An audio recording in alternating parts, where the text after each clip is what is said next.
ఈ సమయమందు ఒక తల్లి ఒక తండ్రి, దేవుని స్తోత్రం, వారి పిల్లల కోసం ఎలాగైతే మంచిది దాచి పెడతారో, అది మంచిది, అది ఏ వస్తువు అయినా, దేవుని స్తోత్రం, ఎలా దాచి ఇస్తారో, మన ఎడల కృప కలిగినటువంటి తండ్రి మన ఎడల కూడా ఆయన దాచి ఉంచిన మేలు మన దేవుడు మనకిస్తాడంట.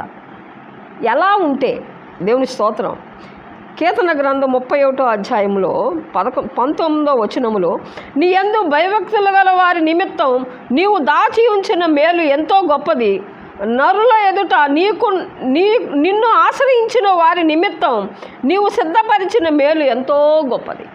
ఆమేన్. నరుల కంట ఆయన సిద్ధపరిచినటువంటి మేలు ఎంతో గొప్పదంట. కానీ ఆయన యందు మనం భయభక్తి కలిగి ఉంటే, ఆయన మన కొరకు దాచి